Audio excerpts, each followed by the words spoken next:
Musibire muta muyirirwe muta murayire muta kusikire mulingo okutulola isize okutulolera akasome kanu kenyini amabara Julius Shomwendo musajja muliso muyiba muri mwebali yo mukaruru baitu kakiyagenda maiso robro butakakomerwe ba division mayors bedo C5 chairpersons ba mayor ba masite tibuka komero mabanta abandi mu marakoma abaye mupizi ba president mtekezo koma kuhoire baitu koma kukiyagenda kimo maiso yonka at least politics zigenze nizizima ngo bajukizo muleke kusekereza abantu abagwire mburu abantu bangi bagina pressure zabo bandi bajja kufa muleke kubateka hakachacha kubasekereza nabiki ebyo so entekaniza tuli mu rubazo nyino mugenyi wange emari tujja ku discussinga music generally entire music industry ya Bunyoro ekisani mulingo kiri mu Bunyoro hano mu kuzina atujja kuruba tugenda heru ya Bunyoro atugenda national level tule mulingo ebintu byemereire actually hali mwaka tugukingire tubaye twina hit mali yona hano Bunyoro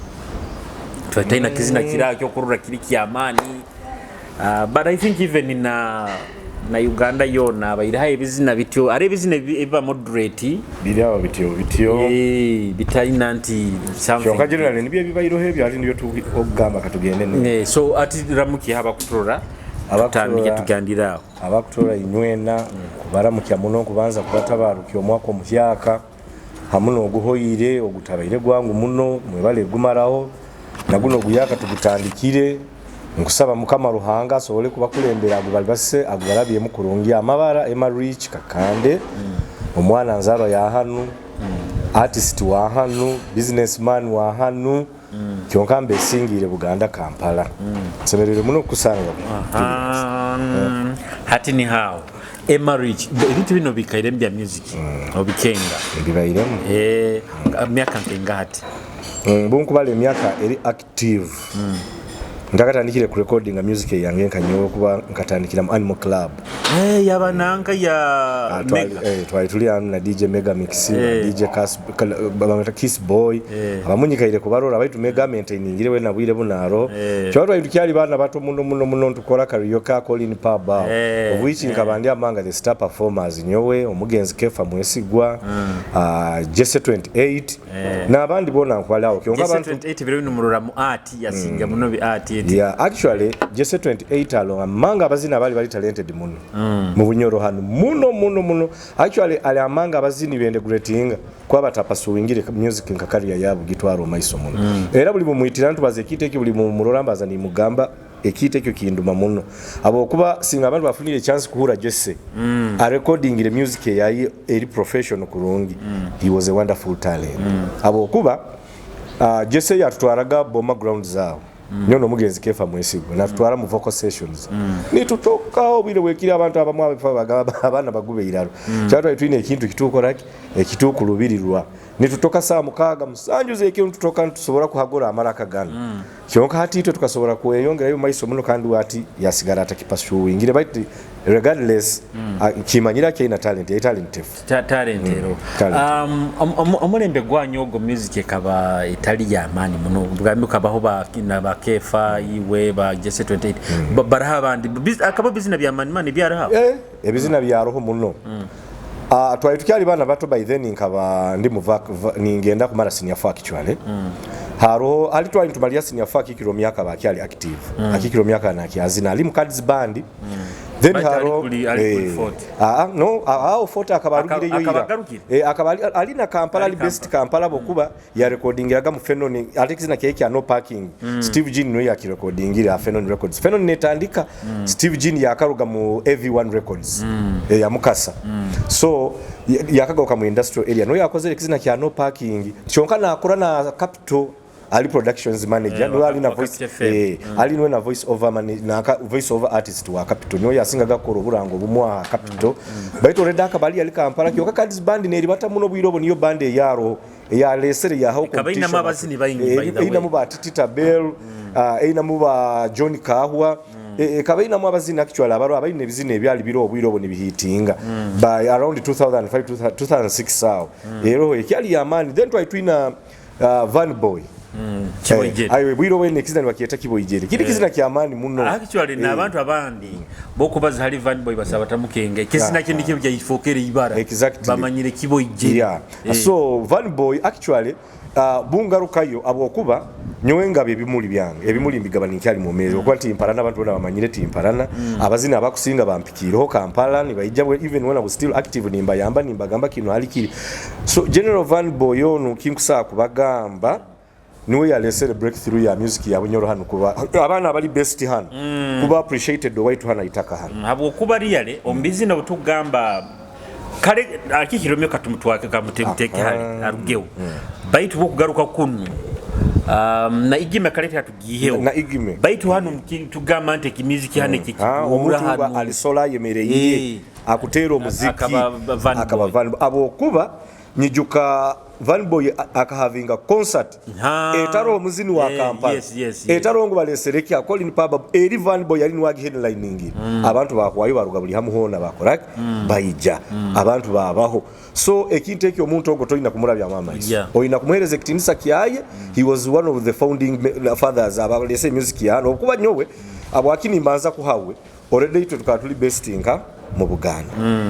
Boredo omuntu abali kuli abayinaho upper hand okuba by then TV zali zirinka kuli na radio zamani ziri kuli so omuntu koba yala akitere iri hano twina by then twina club emu yonka ekaba TNT eri niyo yonke eroho haro radio hoima niyo yale eroho then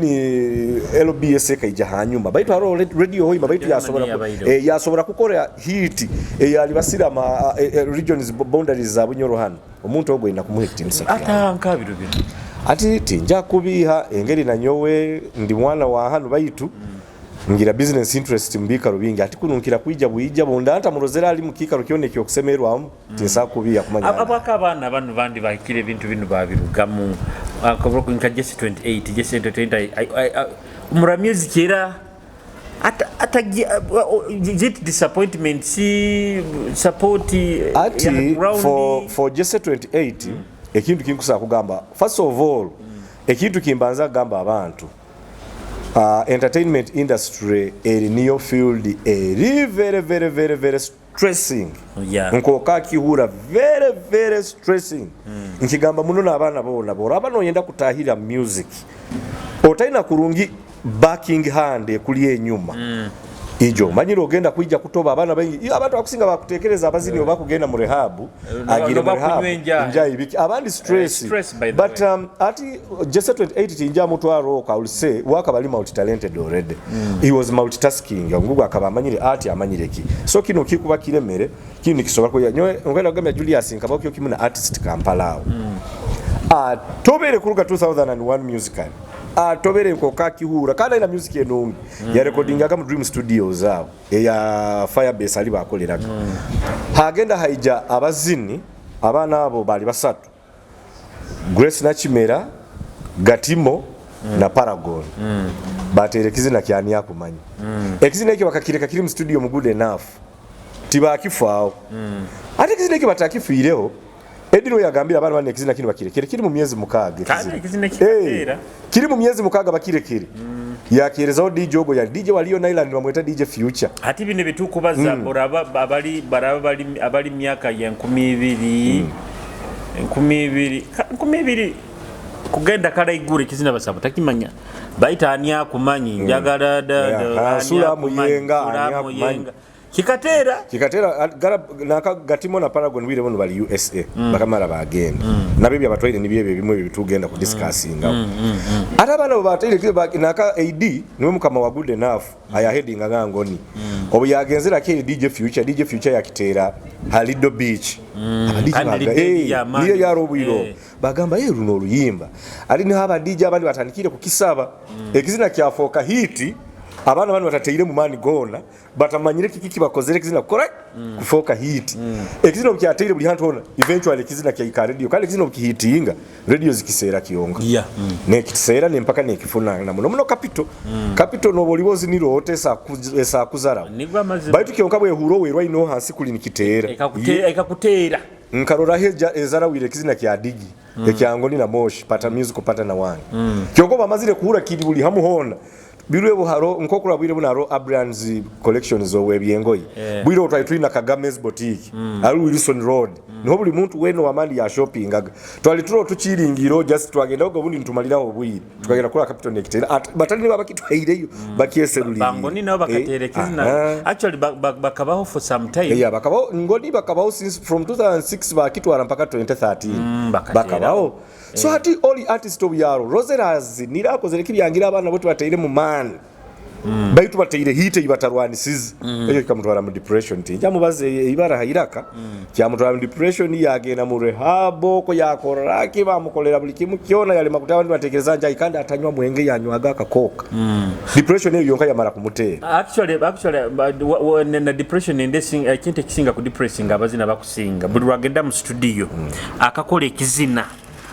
abamanyiri mpaka kijja kuteera nikitumere kisi buli muzini wena aruka studio nagamba nyizire na hit buli wabana aturukayo kandi ekiforo omuzini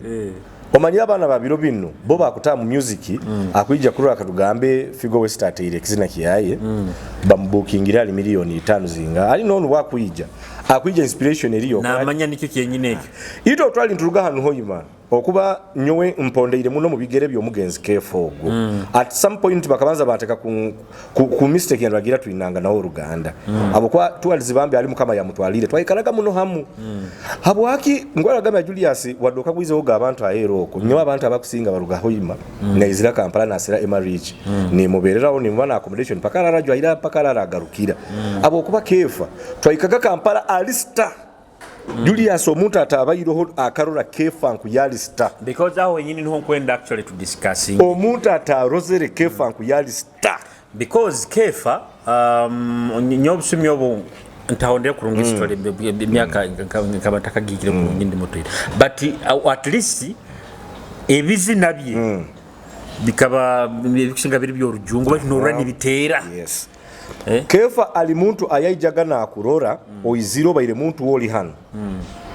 yabagata kusagaruka hoyima kutanyika kuserulirira hoyima iyo wefeo so ati kefa yayimira yagamba inyo mfuniyemo butakengangana na muzeyi mwesigo ise yaganyo muramu cyina chance yo kusoma mutakora mutagisisa abo kwenye musabuta breaking athirunka nyowe okwa waka barugire thirwe a singing competition ya Coca-Cola Rio Stars already watafunire ida na record contract ati wizire bwijo kwenda kuyamba recording no yamanize yemeri bali bantu babiri era ndabahaga respect yange bwire bwona ali mugenzi kefa mwesigo unfortunately bona bagenzi no mugenzi moze ready so kefa yagamba garukayo omalirize na 11 obo ite tumuhonde ile Kampala mukwenda kubanka we ekyakozere hanu buli muntu enda kumwegomba ni waro tumuhonde ile yemira yagamba garuka yokoleki omale 11 nyaruka yo bwirobo ndi disappointed muno nyeje nyagaruka yo duhaga yanga moja kunsanga nka muvaka kyonka no mu holidays otwaga tuli mu holidays kwa nyonya aho muri yaga Kampala ni musanga kyonka mu bwirobo bwona nandi basamu bantu ba man kefa yanyiintroducingira Moshi yanyiintroducingira Toolman Kibalama yanyiintroducingira Buchaman yanyiintroducingira Steve Jean yanyiintroducingira producer Didi abantu ko gamba abali ni ba making industry ku moving bwirobo harona sweet yanyiintroducingira sweet actually aba member bona Turumani Sweet Kid Bangoni ba Moshi akabaho Benon and Vampos araba sigazoni ya sajoni yazinire kizina kiya nzajirina giyali Ragabeni ali Canada bwire Ragabeni kyokati Ragabeni wore daka bali radio presenter na presentinga ya presentinga radio ki ana radio ya presentinga gao kyoka music nagwa amubugwa kyokati bwirobo haro naka crew ya Moshi ibali batandikire Moshi Sweet Kid Dorothy Bukirwa Rock Giant so haro ina affiliation ya artist nkaliriko G Benon and Vampos Michael Ross kakoza Michael Ross na wali Canada bwire buno so hati kefa obuyamazire kundeta awo yayimira yagamba Moshi omuntu ono alita Moshi yagamba ganzi nyimbira mundabe na rwanaga hiyo kyasoma nayo some actually na Moshi okwa Moshi was a father figure actually Moshi ogo abantu aro kintu kingi muneki batamumanyiro ngunyumizege Moshi okujja kwesanga nabazini abamani bwire buno na Bobby Wine ya kamara kuruga kwe contesting aba president alimu abayinaho mukono wa success ibayina musical okwa bagambo muganga baganda bagire urufu mu rugambo muganga tayeganga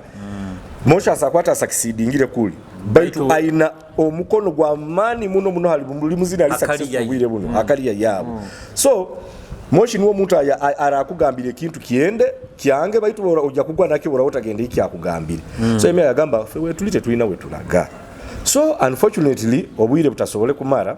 nkaba ni mara S5 omugenzi Kefa mwesigo yafa no hati atakafire Kefa what made Kefa big because up to now music industry ya Bunyoro actually nationwide ya Uganda one of the omunyoro ya singire kutera to the national level ya tera muno akaba Kefa kike kyamfoire so big as a superstar a level Kefa kyamfoire superstar first of all okuba Kefa akaba superstar arakagezero mu studio ku recording ekizineki okuba bakabanza bakola singing competition ya Coca-Cola Rio Stars bali bata Uganda yona bagenda ne bakoma cream de la cream baija hoima hand competition ekaba mu park bus park niho byali haro Abazini nka 50 barugire mu Bunyoro region yona yasinga hana ya Rugabe twekere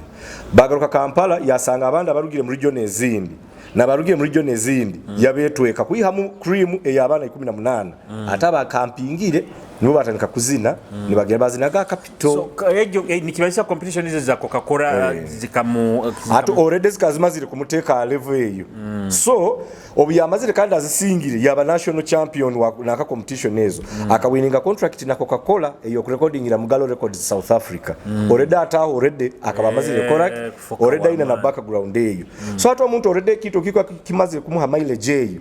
abantu bajja kwikara balindirire kiki kyagara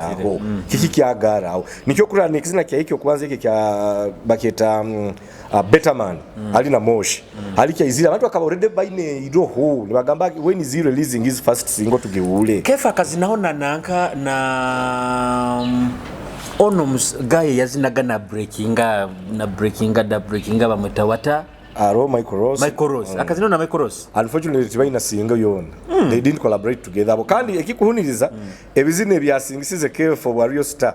bikabizina bya Michael Ross kyonka they didn't get to collaborate kyonka Kefa akabaine bintu bingi birinde pipeline bigenda kuyija abo kwe bimu nkasobora kubihura atobo ndi muvaka ya senior 6 na nyonko kwenda kujoininga music ni impora program ezali zero project eziyalekere enyuma Coca-Cola ziyali negenda kutaka kupromotinga eziyalekere zire enyuma so unfortunately byo nakabireka so did Michael Ross ever meet na Kefa yes baka meeting muno even bali na banywani abo kwa nyo Michael Ross kumumanya nkamumanyira through Kefa mwesigo no ya munintroducingire actually Kefa akantroducingira Michael Ross ya introducinga na Morris Kiri abo kwa tukaba tuli muno mu field Morris Kiri busume bona bakabarume aina nawe kizine kikuhitinga ndibakiyeta stop that time atabeho kandi mukuru wa mnanka bona baroho abo jabo bona babayiroho tuli bana batonto soma bo baro haro crazy native sabasaba azina lugha flow aro Moriski na Vampino na umweno wa Moriski because Vampino actually no tubabere ntukingura Kefa MC Vampino has a special story na Kefa actually Vampino ina attachment muno na Bunyoro abo kwa kasomera na saa 3 so isi abo bona abana abakusinga obona akaba already kugenda kujja kutaika gukora music nkaba already nkozereki Kefa abanintroducingire nikiorolera nyokura gabya Julius Bwire buno ikirege Kampala hachikumi boraitirana Abanyoro 70% tibaija kwenda kuyamba this one I'm telling you nyina na naka bulikimu evidence ingina baitu Kefa we nkubihe kimweno waitu baitu Kefa omanyiro omuntu wena omuntu akuinspiringire Kefa niwo omuntu wasanga gana ali celebrity ina celebrity status baina atakwewulirira era nakulikana kugamba behind music there is another life of omezo wina kulibata okirora so nanywe kintekyo kikanyispiringa muno nyarora nanywe na kulibata andi tinyina kuyepanga tinyina kukoraki abakwa I remember there is some time tukatula stake out bile bare yali amani muneli stake out hali yo show hali yo concert bagetaga utake night nekwata East Africa yona Tanzania Kenya Uganda hati bali celebrate sana alinwe guest artist ayiruka twemere kuna iru ntutera nyoka Kampala abantu barakusinga bamanyiri tafuri nyontera runyoro rwange sano kwesanga mpikire ndumba ganimba baliza mu runyoro Michael Seme yanga bobo yagara kwe brandinga you brand yourself as an urban artist you live runyoro Vampino ya emere yagamba leave this young man he shouldn't forget his roots Vampino era nyobo nsangana Vampino tuba mu runyoro straight away bonsangana imbazana sindi runyoro straight away tosaka kunsanga manya tugarukiye manya mu rujungu manya rukiyo rubiki Runyoro kandi sindi alwaza fluent Vampina alwaza fluent so ate kintu ekyo nikikuoleka sigara oyina akakwate kanka ako wanyu busahe kijja kuhinduka ngoli Munyoro tikisa kubawo ate unokaguliza dazi abantu babandi bagamba nti mali muntu kutunda kutunda oteka kuzina Oluganda mali nti olulimi lumatalinga music actually ekintu kino omanyire mbazawo muno naba artist ba hano ngarukawo nti okuyaho butimanya aba artist ba hano obuli bakusobera with exceptions nkanga mekeza nkafigo ngambe yoba no hondi maybe na Serenity 9 abana akwenda ahulo mugambi ali wasa kutekereza oboka zinayira tokusa kukoraki kwa devising oba tokusa koraki oba natekeza obundi kakazina ya birugamu aramanyire tukazina tuli ba student ne tusoma the end of the day tukatutwara muno kale music nkabanyonka nyo muntu manyire ngikora baitu manyire ne career yange yinkusoma iliyo mbitabo kuno so atosa agamba obundi obamu oli free omuntu osobola kumuha advice yabuze we nakoleka takola taina bwire bwaye nye kitu kinyagambire kuba there is a time I was with Serenity 9 nyamugamba abantu abakuba discouraging amuleke kuzina Olunyoro tibali serious Julius ojuka kuruka 2005 kuika 2009 movement ya reggaeton yale izirero wakengaga ebintu yabasajja bazinaga badadi yangibo muguruka baitu bitatutere na nyonyi nekizina kya reggaeton ni featuringa Buchaman kiro kurungi kakiura we bale muno Buchaman tuli kiri kya reggaeton twatera reggaeton okuba tuli inspired by those people no ogenzere na reggaeton nalingarano yabakongo aroha manyiro rulinga nyono Ruswahili rukande makuruhega no saga mubundi abamu Ruswahili so actually language nanyote nkira kubayinga ide yogama to rulimi biko atele me show you araba nyankora na butero nyankora rwabo Reiji ambire kankarwa jere bebe kuru nageza kwenda kumujerega kyoka Reiji ina hit bebe kuru taina kyoka naenda kwa boba inengeri bakwenda ku minimizing as long as tozinire rugando rwabo toli muzini and unfortunately ekintu ekyo Julius inkiregulating au samu abo kuba when finally bunyafunire contract yange kwa nyo contract yange kaba yenyini na aunt wange sister wa mami wange no ya bankrolling aga music yange by then Steve ya mugamba ya kwasa Steve Jean ya muteka nawe ha sente ya mugamba kwenda ona charingo mwana ona ati Steve Jean ya tugambaga nawe yimba ko ruzungu liko kula music yange rimo rujungu ringi muno but I regret it yimba muku ruzungu nuko kula na kefa kazi na muno rujungu kikenga so hati nkaija mpandikire singo yange ye yabandize ngihandikire ngitere mu Ruganda ati nkabandabire no omojo bamweta Diamond Oscar aroho na wakatera okunyobo Diamond Oscar actually abantu bakusinga tubamanye Diamond Oscar nzarwa yakakumiro Munyoro Diamond Oscar wakakumiro Rwenseri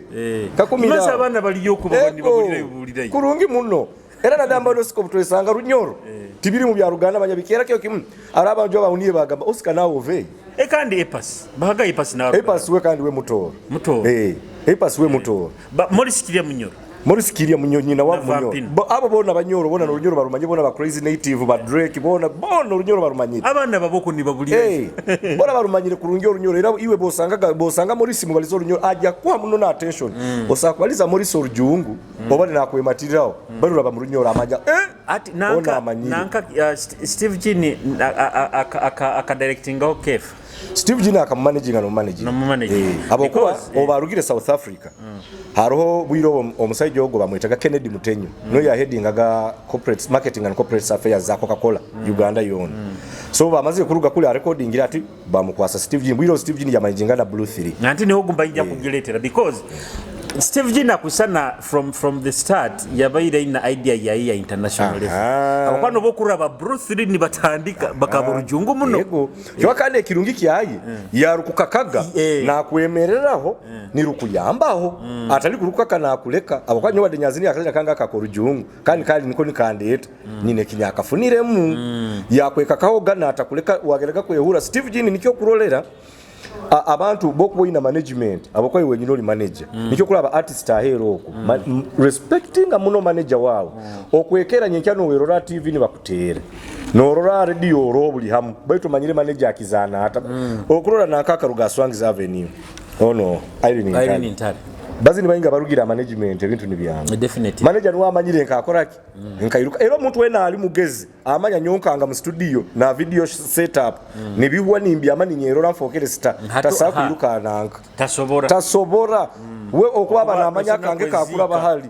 we baba amanyire contract yange Julius akasaininga natwara 55% noni ntwara photo busigaire bwina ku saving bwahali tasakwemera akakwesisa Emma enyuma halo bale nongamba abazini ba Bunyoro you have been in it industry for a long time and you have seen a variety of things experience ogine abana baitwano inabo kwata ono ba devising baga take this path actually nikekyo kenyini kimberege nindeta buli nimbaza Serenity 9 nyagamba abantu baleke kuba discourage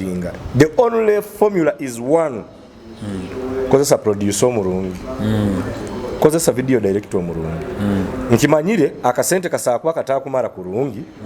otapapa saving akasente kawe mpo baitu okole abokuba mpulireke kizina kya Figo akakikolera mwa Nesimu bwira bunu Nesimu to me nkumuretinga kuba the best producer mu Uganda kandi not even now even for the past 4 years the best highly financed producer so kwata gena mwana simu akuye iwe ukunira abo Omega 256 Omega breakthrough single ya yendera akaruga mbara atabe ba produce na rage up to now agenda mwana simu and with due respect tukuligamba kurabya amaba producer bana amaiso baba video directors ba hanu amaiso but the thing is kali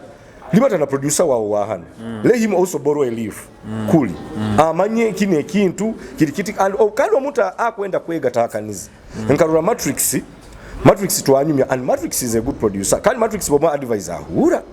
so areki to advise into nyamuhaireo and he bought it however much tinkawuliro project zaye ziri recent betu Matrix alimuta kusakuja kakampiga Kampala ine kitu kya I think arone kibaga kuhindura sound abantu baraba manyizize sounding ke yaba producer abantu gendaho kandi nekinte kinde kinyazoire apolisa ba Kampala bagire kinte kibaina ekiteke ukana nabandi baine kibakongero that's the fact ulida kimu kandi bo lakini ekitu kakitekemu aba producer ba Kampala tibe harana oja kusanga Nesimu agenzere mwa Atin aina akantu kakwenda akoraki abo kuba there is a time Tonic Sobyala ali a good enough ya wangoni kyonka aroha akantu kakwenda kalika Caribbean akantu ako kalemere AD akakwata omuhanda yasera Henry Kiwa agarukire kanyanya yamusa yagamba Tonic Sali medeka yagala akantu wekati nobwekati kiwa busumyo bunaka kiwa akawa amani yamukoli bakakwata babiri baita an producer ondi kukwatagana nondi bakakawura biharana betwara enda kwemali yes and by the way Kampala kekezi na kimukisana kuterwa abantu nabasatu bano kirora nozangoli na yango isemu kabesi so nogo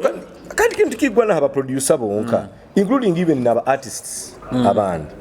ogenda kura artist on ala social media akujumula itwe obwiro obwaito obona twabaga tulitwe na backstage tuli one family obo ina hit obato ina hit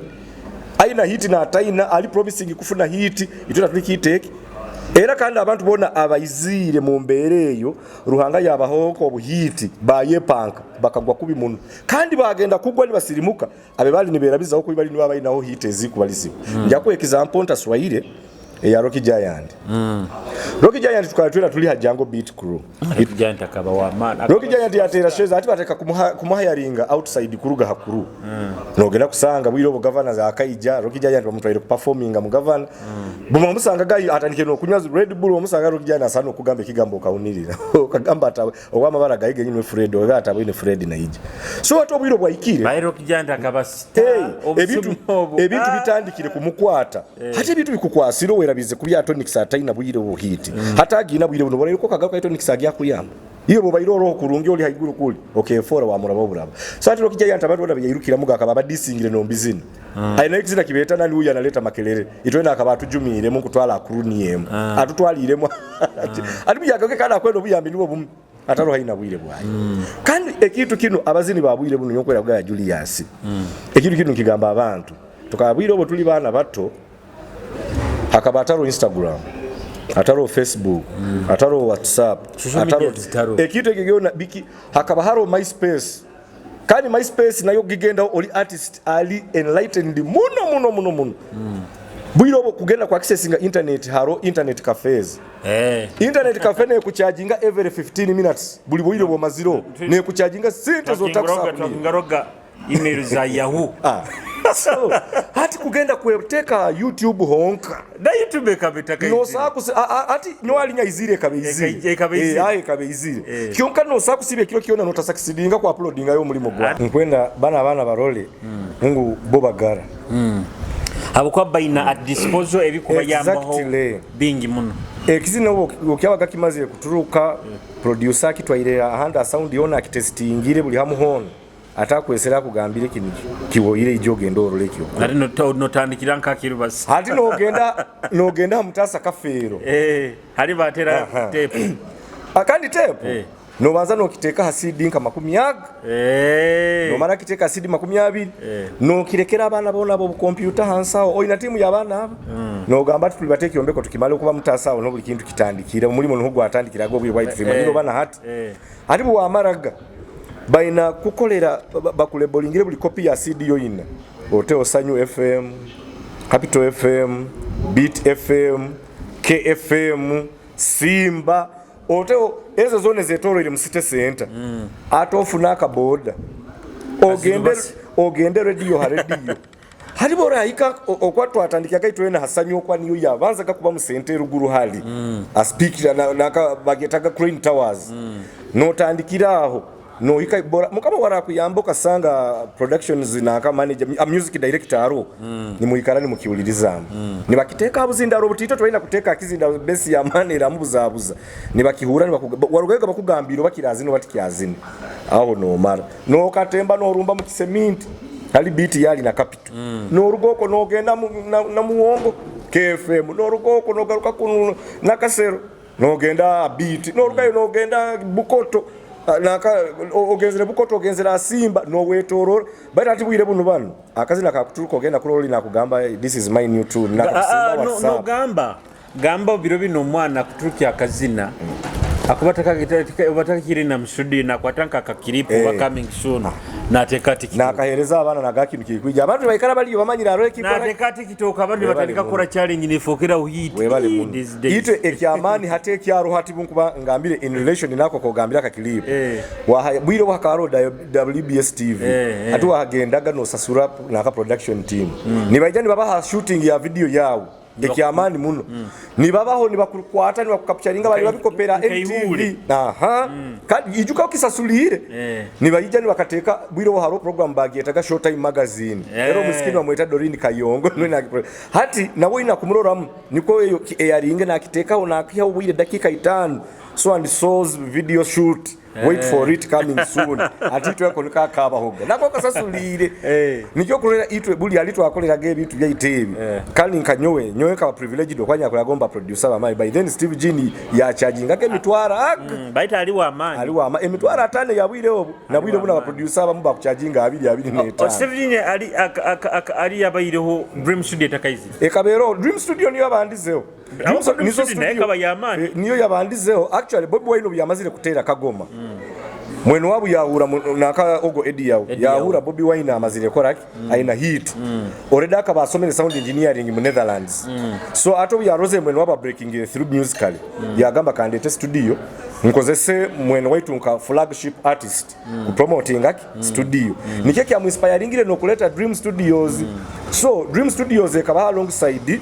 Fenoni ya Steve Gini na No End ya Alima na Makula nize zaro ziri mutau nao nizitera music eri mukana akantu akabayitu hanu akakwa ya urbanizingira akadance ayitu aketweta dance hall aka afrobeat akalongo semu ako kati ezo nize zaro hao zikatera hati nankatunga ata akwatagana ata na ba Dream Girls Eddie Yawe hati Eddie Yawe I think we are studio no bananka kutunga ba Eddie Yawe kurugaira akabali talent manager ebintu ebyo byokuzira na byenda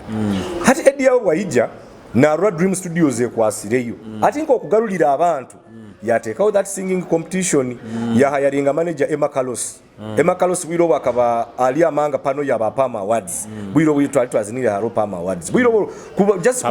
performing launch ya Pama Awards nobo eri mileage ya amani nokusinga award ya Pama Award kabaki amani ijuka yali bataga regions zone za Uganda so na bwensonge eyo byatere sing competition ya yaringa Emakalos bataka kurabamu bakasinga muno kubesinga side za kamo choko ebikaro byoko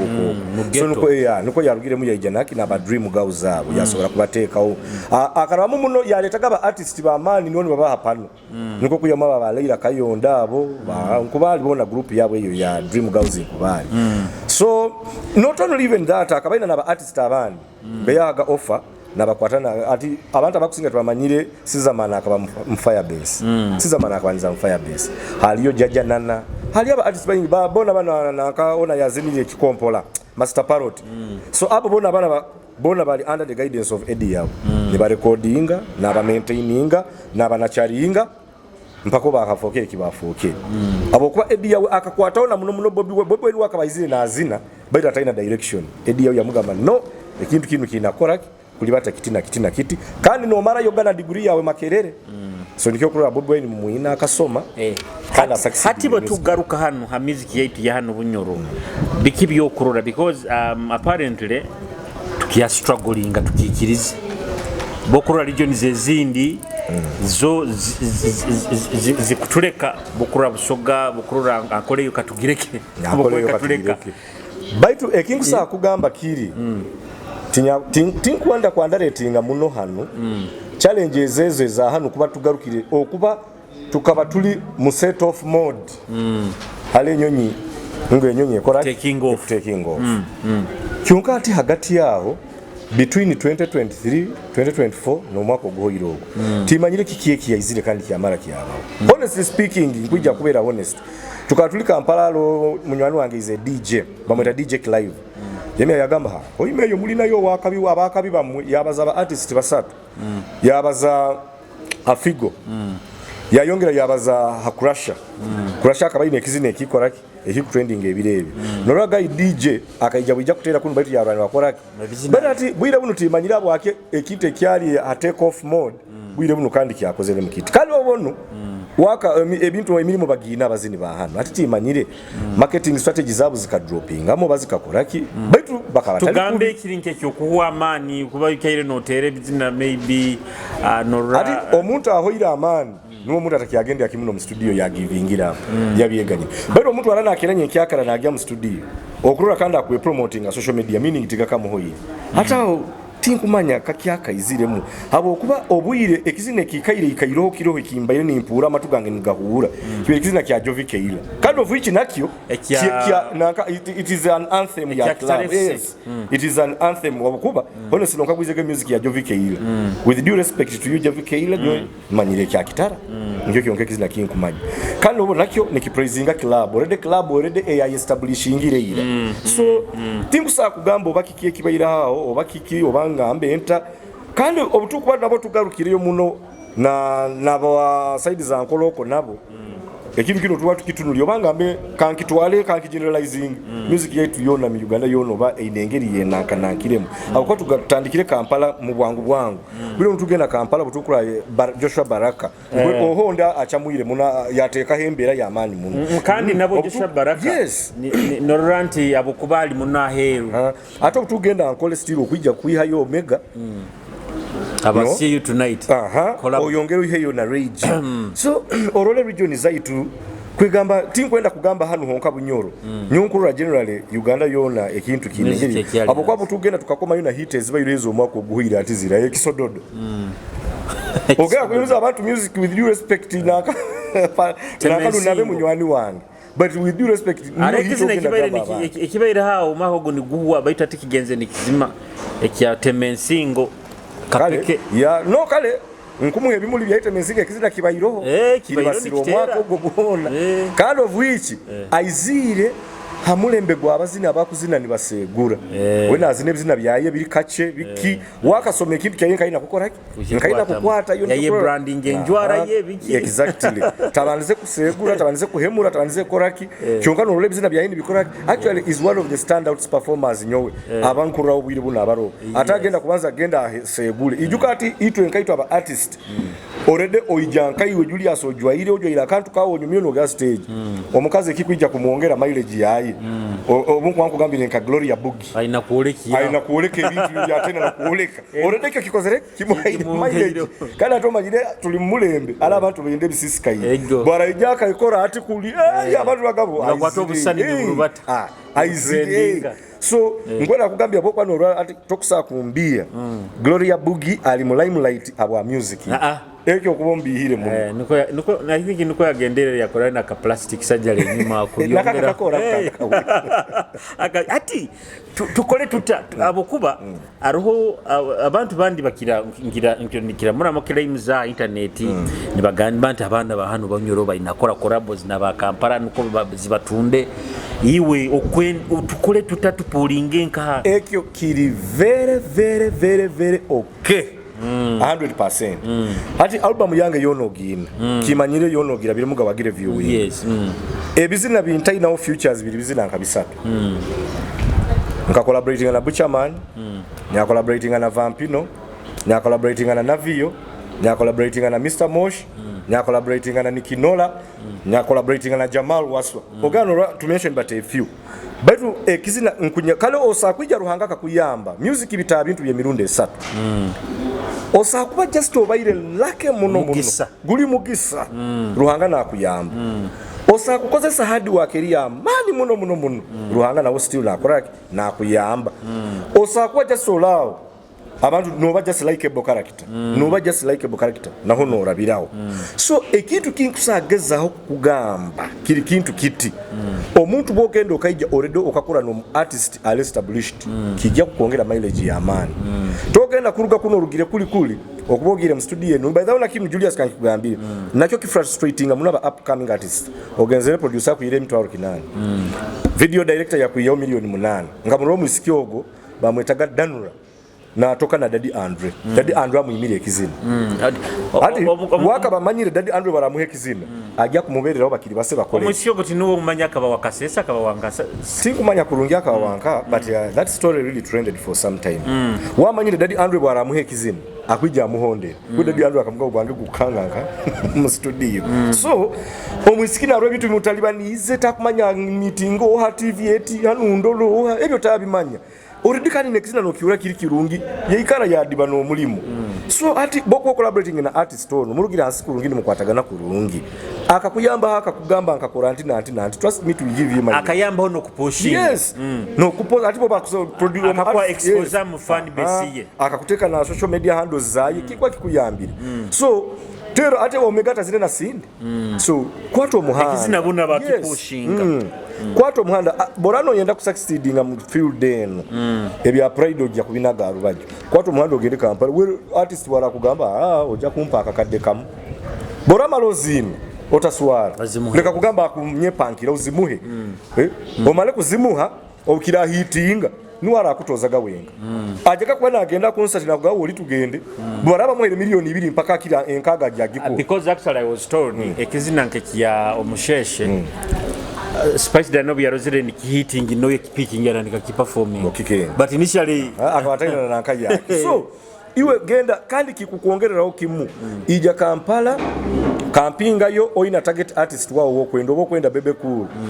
ijomo oleko mulimo gwa and bebe cool wabo izire mu category ya kuhokutu omugambe nyo rasta weo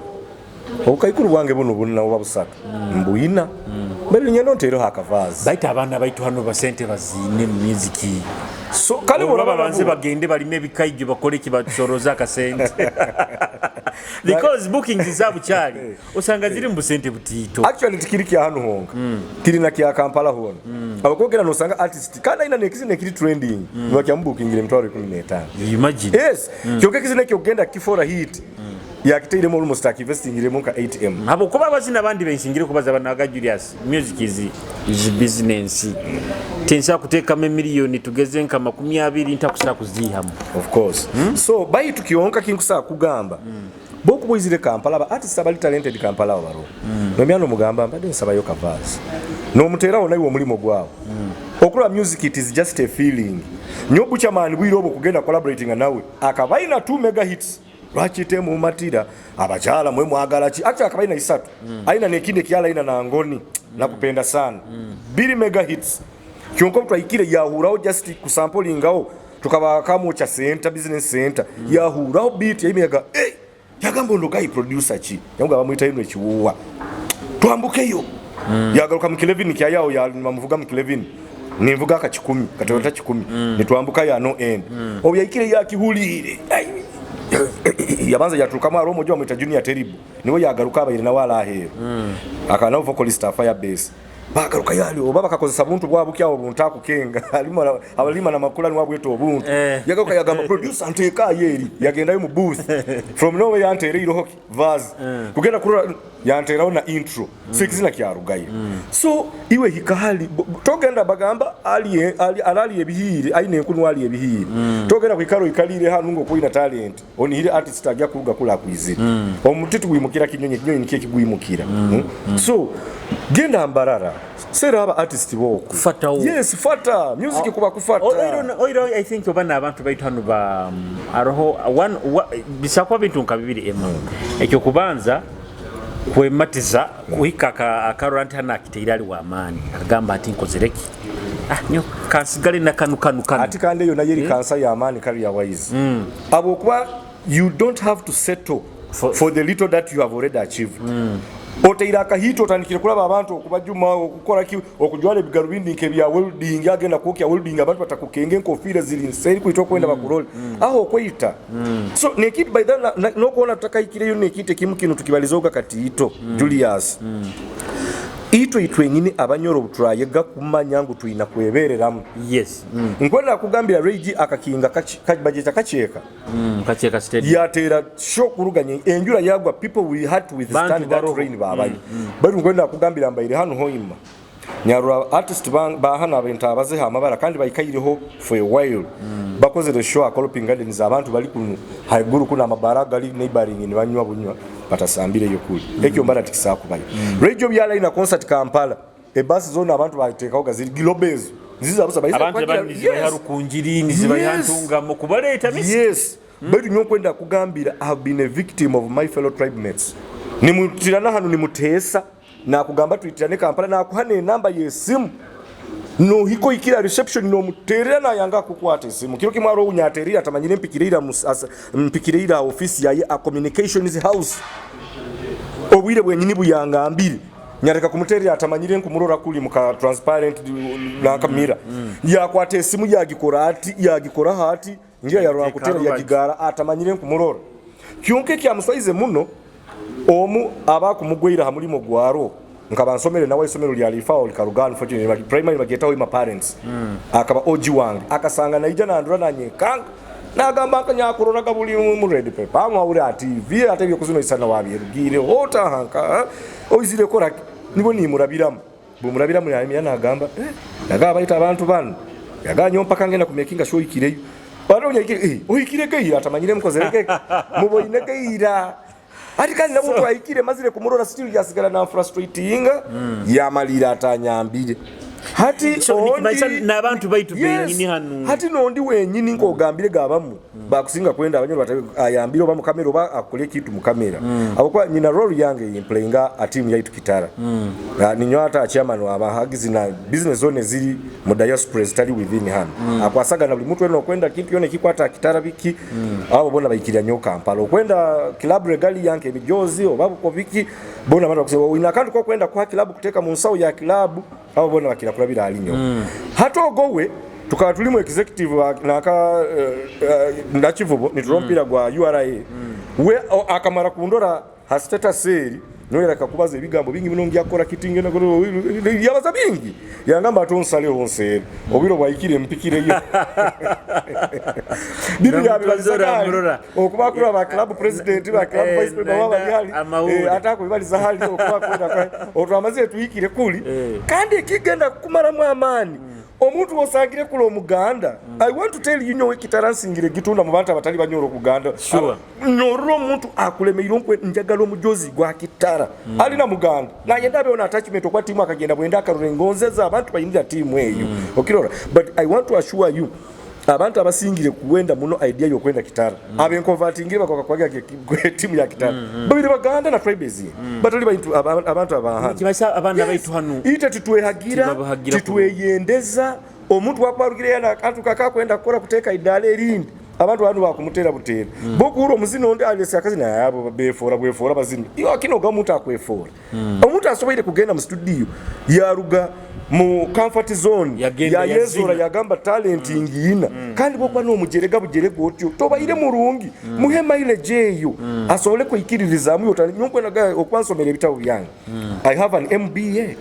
okirora so omuntu asakura nagaona akaba mukuzi no baka baki atasome I have a whole MBA alinya yenda kakubirukiramu omugenzi radio Moses radio no yaime yangamba soko osome abokwa na graduation yayi ekaba mu seukiro yalo akaja amazire kujwara bamazire kugraduating ajana ba members baliyo na Island aina gauni yaye yamara yatero muziki na gauni yaye yagamba sebo soma so ngenda mu office gabantu no hikayo no yambiwo omuntu ondo wa tribe owe yawe hana kuolekeza kwa avoidingire bakakengere gatingo omazire kumuhikawo takurugamu which is very kandi kintu kinkwaza nkinya na evidence kandi atalina nyowe nyenka omuntu naika kulina imyana agamba ogo baramanya oli munyoro bikini hamura akanga oba abantu tebenda kwesembereza abantu bakunu oba bayine kibiki bakifunire mu abantu basembeize bayine bibi babakoze omuntu wenyini yangambire kangamba nyo Julius okundora hanu kamparo kombalize gori nyoro nkufenjara omuntu yangambire statement ejo you can imagine so itwe twenyini nka abantu titweberereiremu titukwegonza which is different from other regions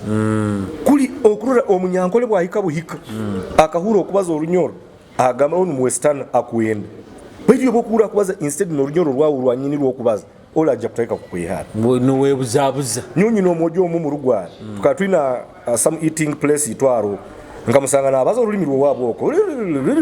haribu yamaze kwaza nanyo nyafuna call nanyo nyagaruka mu runyoro omoja kabaze yalekaho no kulya yahinduka yatunura yaka kwa murunyoro imisuli munyemuka kandi kampuliye no bazaruli no rurasamira yaga nyondi wa masindi ndi mucholi baito wa masindi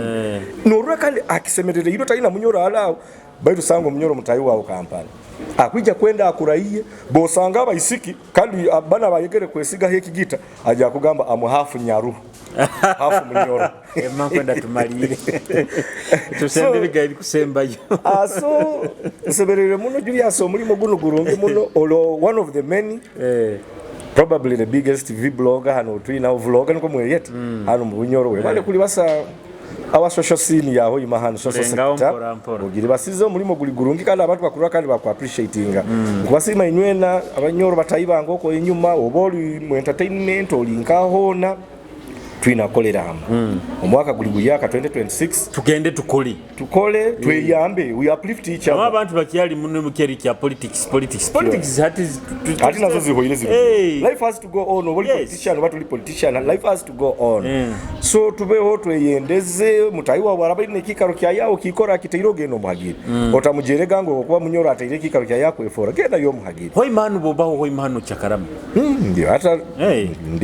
ndibata niyo life yange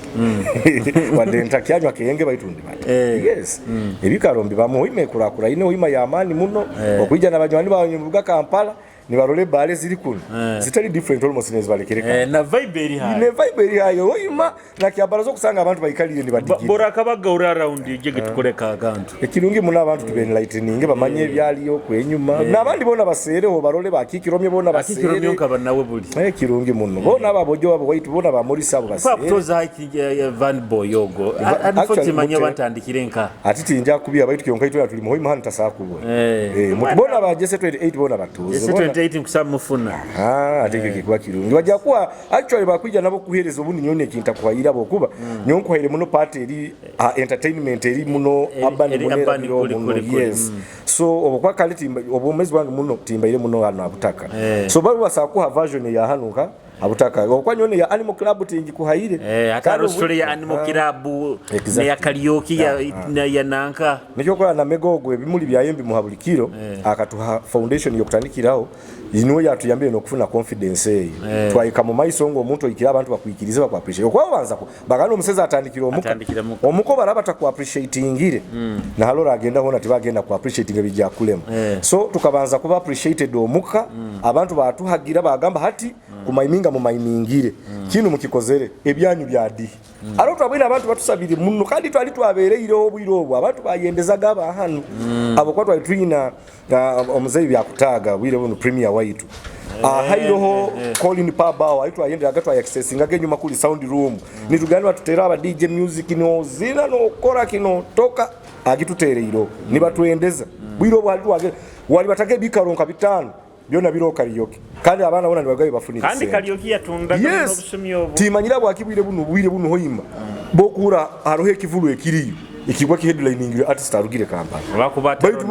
ekyaba hoga kiona wauraga Animal Club ni eri ni ekiro na abana ba Animal Club ni babakiro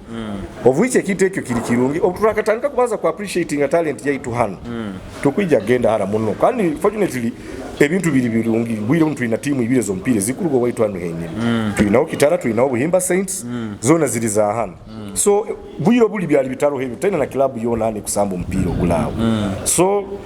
nikeke kionga kinkusagamba abantu bayi ego emawe bale muno tubayimbaire na Richie turenga ku discussing tubere muno basically mu music amwe bale muno abayikaire okurugali tutandikirege atutetene mu stake mu zandi bayire Julius kyo muhendo mwekale kurunga